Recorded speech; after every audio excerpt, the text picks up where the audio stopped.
It was a quiet night, the kind of night when nothing seems to happen. Jake sat on his bed, the blue glow of his tablet lighting up his face. Outside, the wind was soft, brushing the trees gently. His room was silent, except for the soft ticking of a wall clock. Jake yawned, stretched his arms, and looked at the time. It was past midnight, but he didn't feel sleepy yet. He closed his tablet and got up to check the window. It was slightly open, just enough to let cool air inside. He didn't remember leaving it that way, but didn't think much about it. Sometimes the old window slid open on its own when the wind blew too hard. Jake walked to the window and looked outside. There was nothing but the garden, the dark trees, and stars in the sky. Suddenly, he heard a soft sound behind him, like something had moved on the wooden floor. He turned quickly, heart beating fast, but no one was there, just his room, silent and still. He stepped back slowly, now feeling a little nervous. Then he saw it in the shadow near his closet. Someone or something was standing. It wasn't very tall, maybe the size of a teenage girl. But her skin was glowing faint blue, and her eyes were large and silver. Her hair floated around her head like it had no weight. She wasn't wearing normal clothes, but something like a tight, shiny suit. Jake froze, unsure if he was dreaming.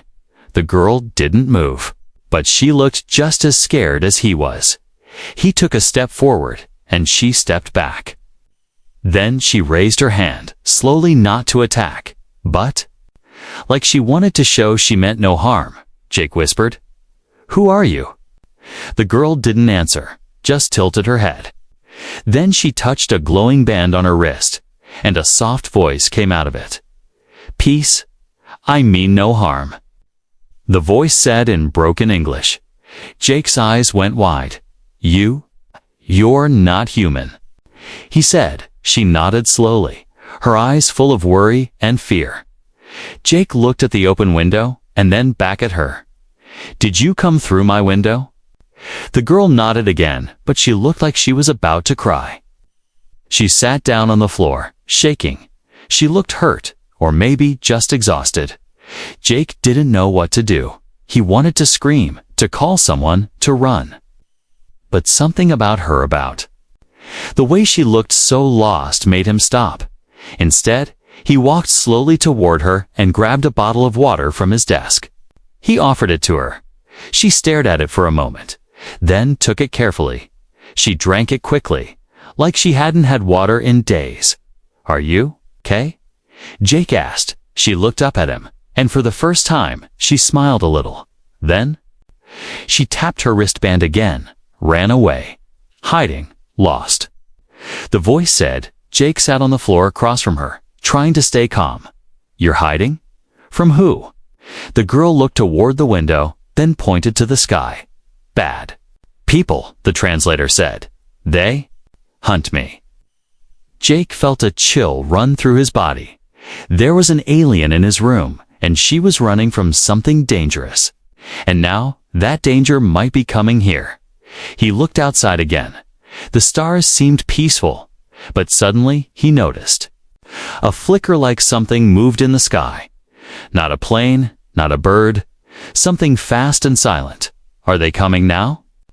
Jake asked. The girl didn't answer, but she looked very scared. She crawled under his desk and curled up, trying to hide. Jake stood up, his heart pounding louder. He had no idea what was going on, but one thing was clear. This girl was in trouble, and somehow, by accident, she had come to him.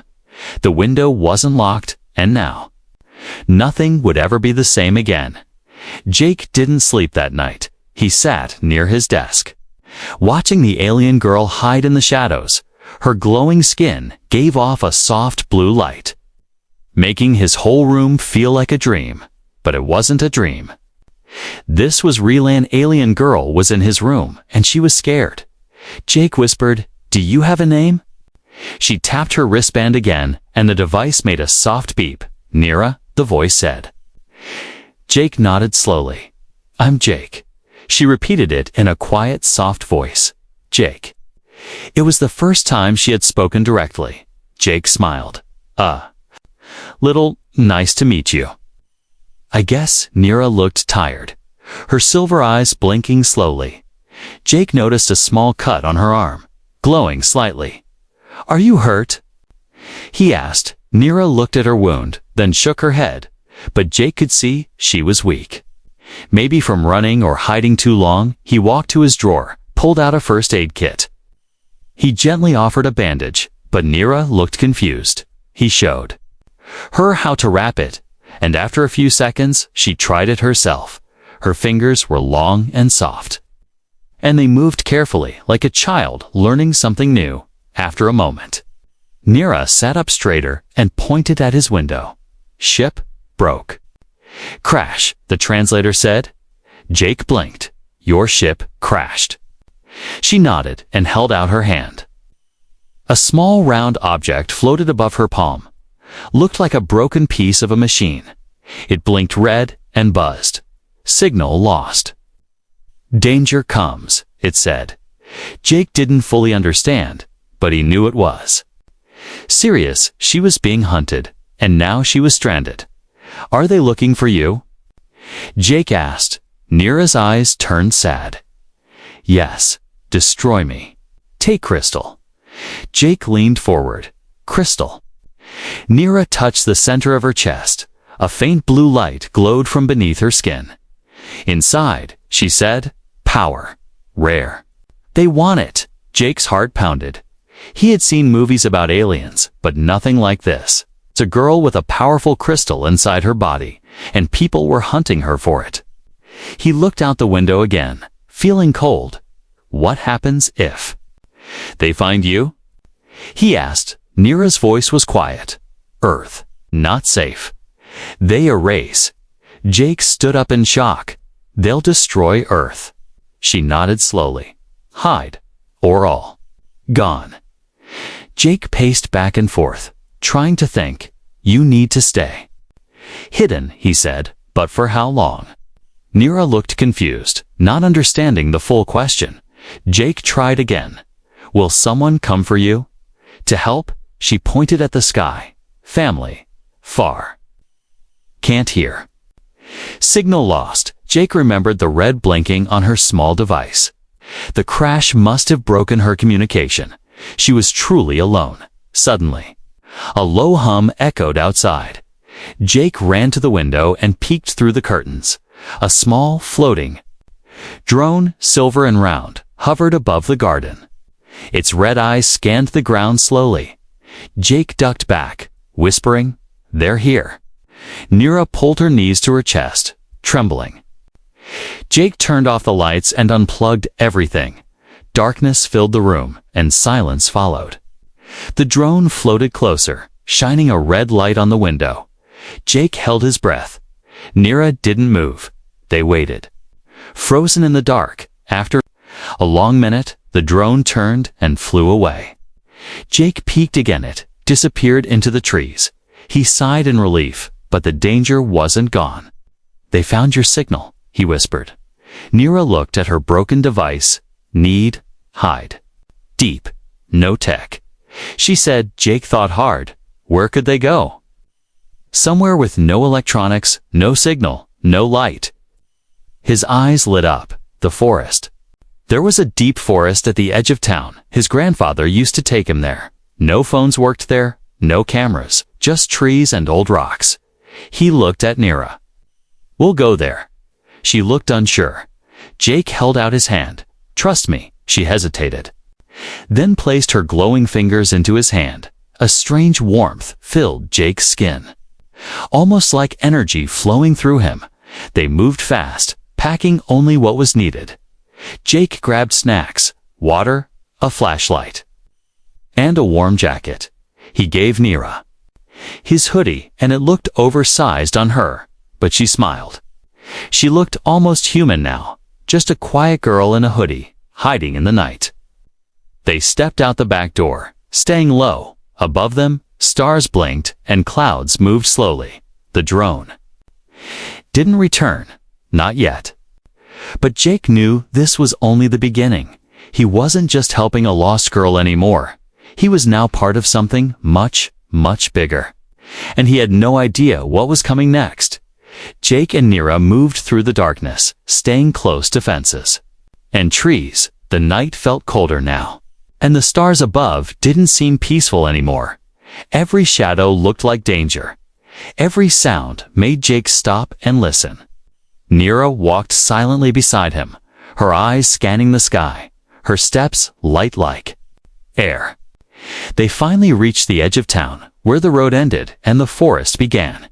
It was the same forest Jake had visited as a kid. Tall trees, deep roots, and no cell signal.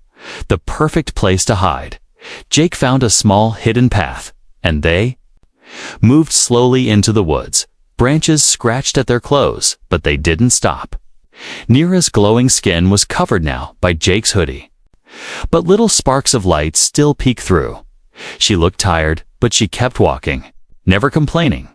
After walking for nearly an hour, they found an old cabin, half broken and covered in vines. Jake remembered it belonged to a hunter who left town years ago. It looked abandoned, but safe. They stepped inside carefully. The air was dusty and cold, but the roof was strong and the walls were solid. Jake dropped his bag and sat down. Breathing hard, Nira sat beside him, resting, her head against the wall. For a few moments, there was peace. Then Jake spoke. "Nira, who's chasing you?" Nira looked at him, her silver eyes full of fear.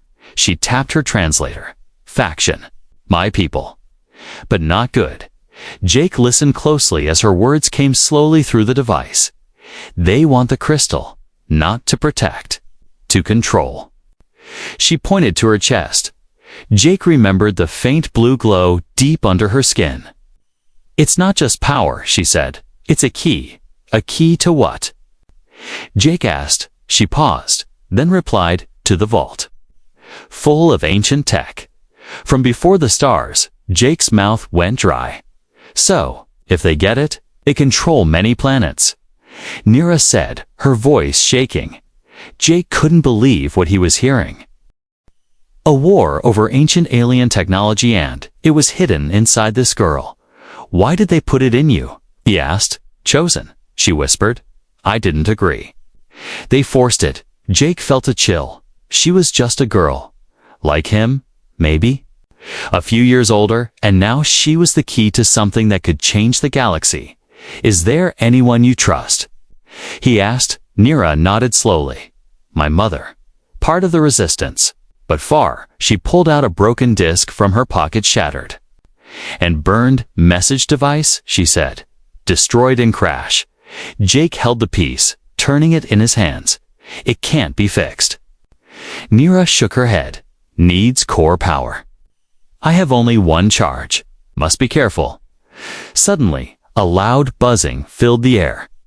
Jake ran to the window. Red lights flickered between the trees. 3 silver drones floated through the forest, their red eyes glowing. "They found us," Jake said, his voice low. Nira jumped up.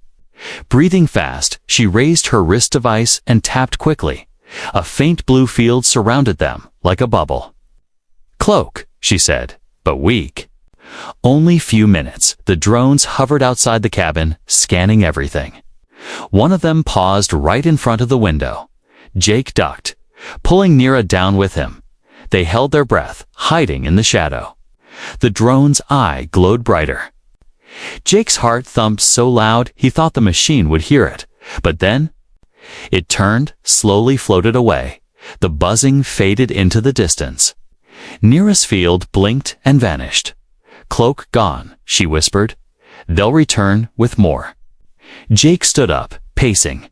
"We can't stay here," he said. "But we need help." Then he remembered something: his father's old radio tower. It sat on a hill outside the forest, untouched for years. "No one uses it now," Jake said, "but it's tall. Powerful."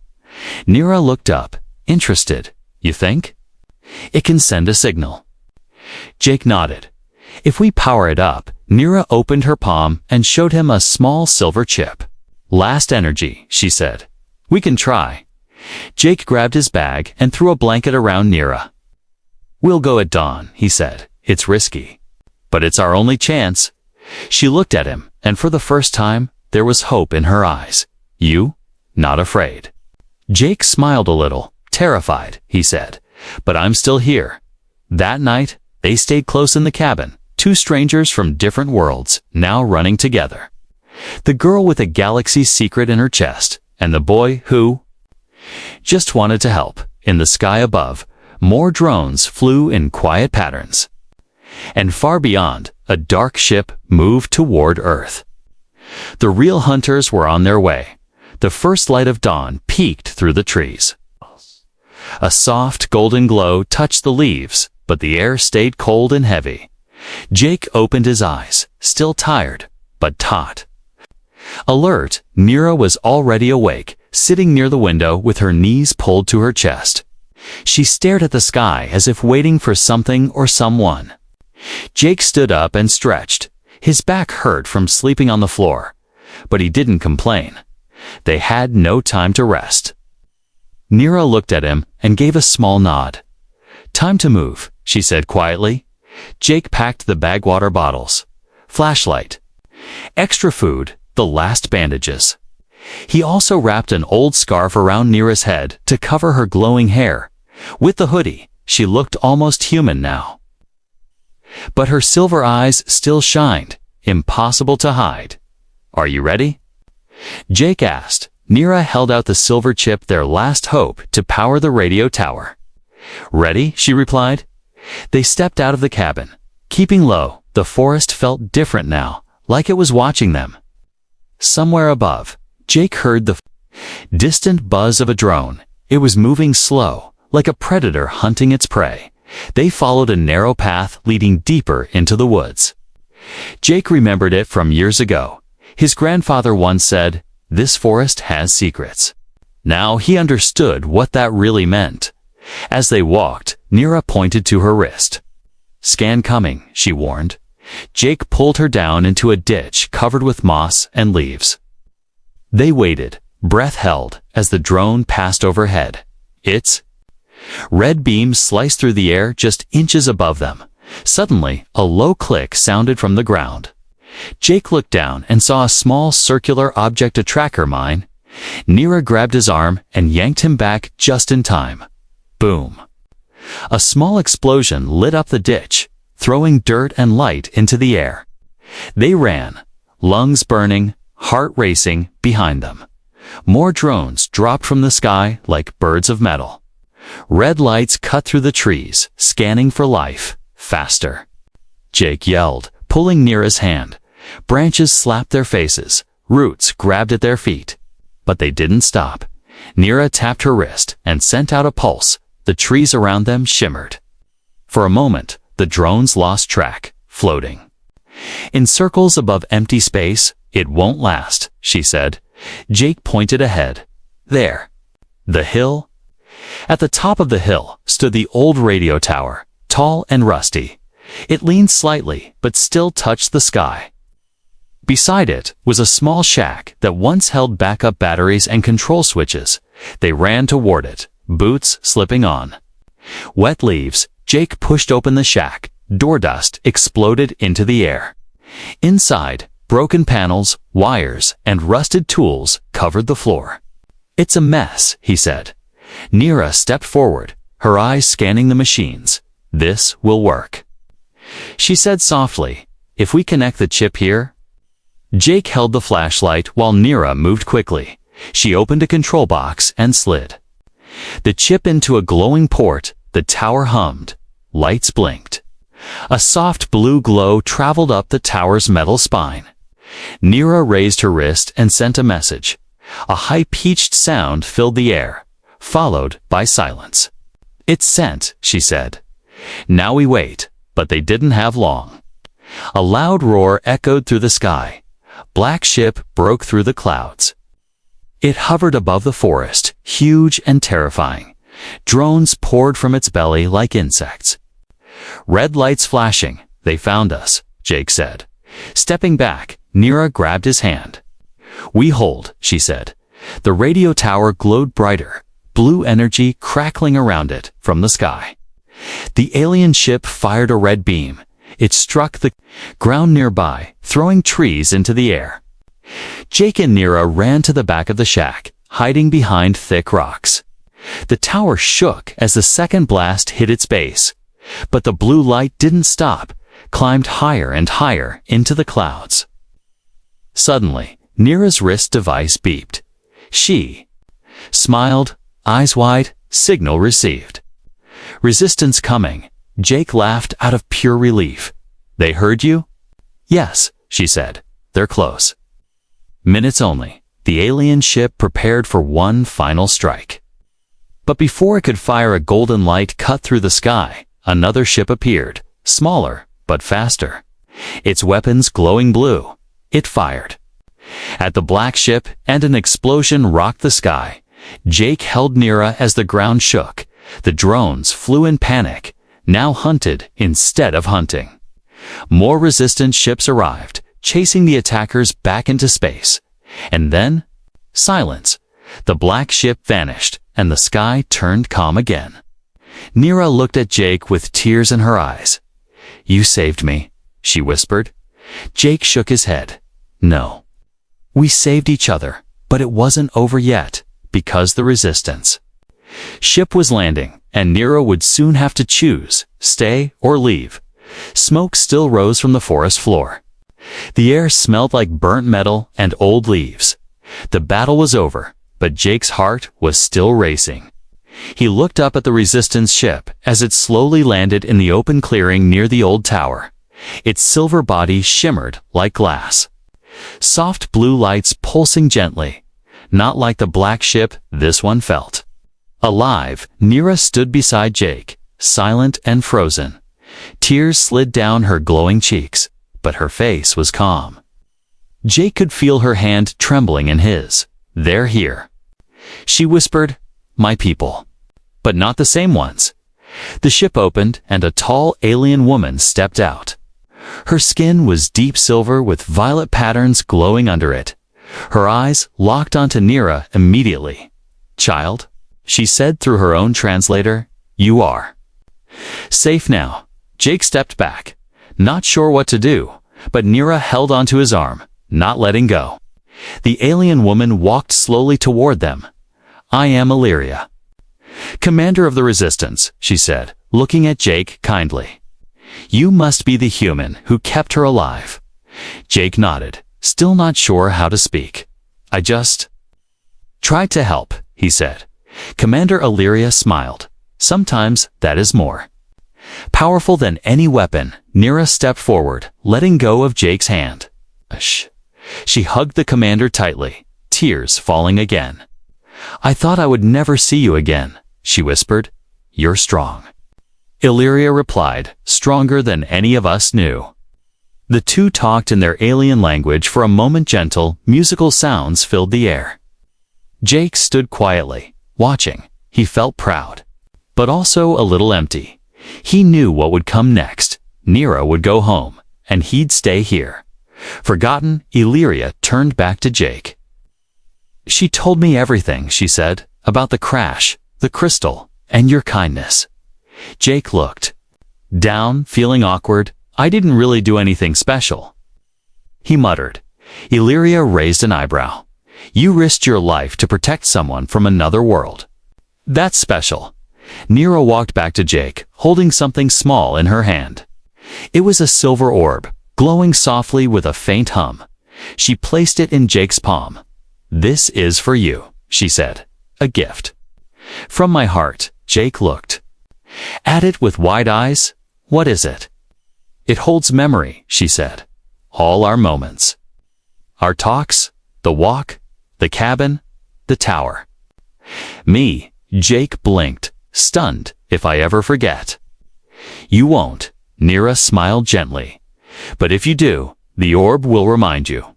The resistance crew began scanning the area, collecting damaged tech. Illyria walked to the radio tower and placed a seal on it marking Earth as a protected zone. No more attacks will come, she said. This planet is now under our protection. Nira looked at the ship. then back at Jake. "I don't want to leave," she whispered. Jake's heart skipped. "Then stay," he said quickly. She shook her head sadly. "I must help my people. The war is not over." Jake nodded slowly. He wanted to ask her to stay again, but he also understood she wasn't just a girl anymore. She was a symbol, a leader, someone who could change her world. The moment was quiet, heavy with unspoken words. Then Nira stepped forward and hugged him. Her touch was warm. And Jake felt like the stars had wrapped around him. "Thank you," she whispered, "for showing me what it means." To be human, Jake didn't know what to say. He simply whispered, "Come back someday." "I will," she promised. "Look at the stars." "And I'll be there." As she walked back to the ship, Jake held the silver orb tightly. The ship's doors closed, light pulsed, and in seconds it rose into the sky, silent and smooth. It disappeared into the clouds, and she was gone. Jake stood, alone, wind brushing through his hair. The forest was quiet again. But he felt something new. A part of the universe was now inside him. Later that night, back in his room, Jake placed the silver orb on his shelf. He looked at the window. It was closed this time, but unlocked, just in case. He smiled, because now he believed that even the most ordinary night could change everything. The days after Nira's departure felt long and empty. Jake went back to his normal life, school chores, quiet nights in his room, but nothing felt the same anymore. He often caught himself staring at the stars, wondering where she was. The silver orb sat on his desk, always glowing softly. Sometimes it would hum or flash gently. Jake knew it wasn't just a memory device. It was a connection, one that still linked him to Nira, even across the stars. One night, as he sat at his desk, the orb started to pulse brighter. It buzzed once, then again, faster and louder. Jake stood up quickly, heart pounding. He touched the orb, and a holographic image appeared near his face. She looked scared and out of breath. "Jake," her voice said, "I need help. They found me. I'm sending location." Then the image vanished. The orb blinked 3 times and fell silent. Jake stared at it in shock. They? Who were they? Wasn't she safe with the resistance? Without thinking, he grabbed his backpack and packed the orb, flashlight, and a power bank. Then he ran. He didn't know where he was going until the orb lit up and projected a small map. The location was in the same forest, a place where everything had started. Jake followed the map, running through empty streets and quiet trees. His breath came in short bursts, and his mind raced with worry. Finally, he reached the clearing near the old radio tower. But the tower was gone. Nothing but broken metal and smoking wires remained. And above it hovered a dark, sharp-edged alien ship. Not the Resistance, something else, something worse. Jake ducked behind a tree. Peeking through the leaves, he saw a group of tall, armored aliens surrounding Nira. She was on her knees, her hands tied with glowing cuffs. They dragged her toward a glowing cage. "No," Jake whispered, his fists clenching. He had to do something, but he was just one boy. Then the orb in his bag started glowing again. A small voice spoke inside his ear, Nira's voice. "Jake, the orb has my energy. Use it to overload their shield. Hurry." Jake pulled the orb out, and it floated above his palm. He moved quietly through the bushes, circling toward the edge of the alien ship. A shimmering red shield surrounded the cage where Nira was being held. Guards stood nearby, unaware of him, too busy watching the sky for resistance ships. Jake found the power source, an energy core pulsing behind a rock. He placed the orb near it, and it began to vibrate. Lights blinked faster, brighter. Then a sudden pulse of energy exploded outward. Boom! The shield collapsed, and alarms began to ring. The guards turned to light. Nira was already moving. She broke the cuffs using the last of her power and dove behind cover. Jake ran to her side, helping her up. "You came," she whispered, smiling weakly. "I promised, didn't I?" Jake said, but they had no time. More enemies poured from the ship, weapons ready. Nira raised her hand and called the orb back. It returned, now glowing with white-hot light. Jake saw her eyes change, calm, focused, determined. "I can stop them," she said, "but it will burn out the crystal inside me." Jake's heart dropped. "You'll die." She shook her head. "I don't know. Maybe. But I have to try." "No," Jake said firmly. "We do this together." He ran toward the ship with Nira beside him. She used her powers to shield them, blocking blasts and pushing enemies. Back, they reached the ship's core chamber, where the leader stood taller than the others, cloaked in black. "You are too late," the alien growled. Jake stepped forward. "No." "You are." Nira lifted the orb. High it burst into a sphere of white energy. The alien leader rushed forward, but Jake tackled him away. Nira screamed as the light grew brighter. And then a shockwave of energy erupted. It spread through the ship, burning out systems, destroying weapons, knocking the enemies out. When the light faded, the forest was still again. The dark ship powered down and crashed into the trees. The guards lay unconscious, and the sky was quiet. Jake opened his eyes and saw Nira lying on the ground, still and pale. He crawled to her, panic in his voice. "Nira? Wake up, please." Then her eyes fluttered open. She smiled, weak but alive. "You stayed," she whispered. "Always." Jake said, tears in his eyes, suddenly. Lights shone from above. Resistance ships arriving at last. They landed and secured the area, taking the enemies into custody. Illyria ran to Nira, shocked but proud. Jake stood quietly, holding the orb, now cracked but still glowing. "You did it," Illyria said. "No." Jake replied, "She did, but they all knew it." Was both of them, a boy and an alien girl, who stood together when the galaxy turned dark. The forest smelled of ash and metal. Trees still leaned where the enemy ship had crashed, but the danger was gone. Silence had returned, soft and calm. Jake stood under the early morning sky. The resistance ships hovered above, waiting. He watched as alien medics treated the wounded and soldiers carefully removed the dark tech from the wreckage. Everything felt surreal, like the ending of a story he hadn't meant to be part of. Nira sat on a large rock nearby. Her hoodie was torn, her skin faintly glowing. But her eyes were peaceful now. She was alive, and that's all Jake cared about. The cracked silver orb lay in her hands. It no longer glowed, but it still held the memory of their journey.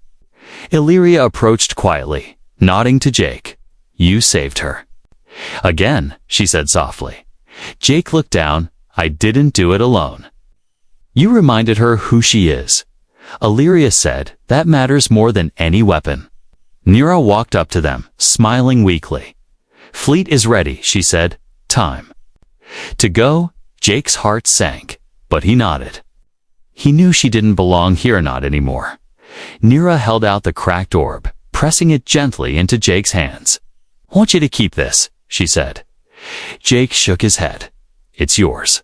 "It was mine," she replied. "Now?" "It belongs to both of us." He held it tightly, afraid to speak. So many thoughts filled his mind. Would he ever see her again? Would she remember him, out there among the stars? Nira took his hand, their fingers linking slowly. "You showed me kindness when I had nothing," she said. Jake looked into her eyes, silver and full of light. "You showed me what bravery looks like," he replied. A small group of resistance officers stood by the ship, waiting for her. Nira looked at them, then back at Jake. "I want to stay," she whispered, "but I have to go." Jake nodded, tears in his eyes but a smile on his lips. "I know," he said. "You have to finish what you started." She stepped closer and hugged him. It wasn't quick, was long, warm. and full of all the words neither of them could say. Then she pulled back and placed something small in his shirt pocket. A silver shard, shaped like a star, glowing faintly. "If you ever need me," she said, "use this." "I'll come." Jake stared at her, trying to burn her face into memory. "Promise?" he asked. "Across the stars," she whispered, "I promise." As she turned to leave, Jake felt something shift inside him. Not sadness, but something bigger, something strong. Hope that even if she was far away. Their bond wasn't broken.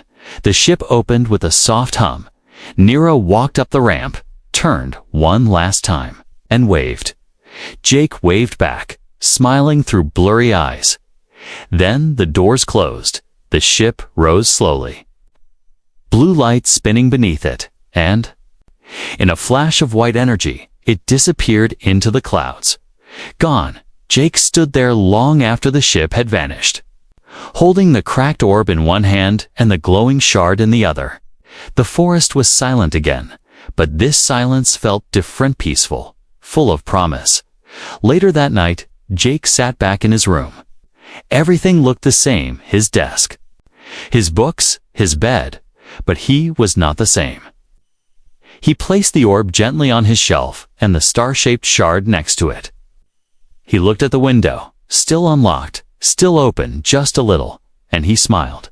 Because now he believed, truly believed, that the universe was much bigger, that courage could come from the quietest places, and that sometimes someone who falls into your life by accident can change it forever. Above him, the stars twinkled like tiny fires, and far beyond them, a ship flew through the dark, carrying a silver-eyed girl who remembered Earth, and the human boy who gave her a reason to fight.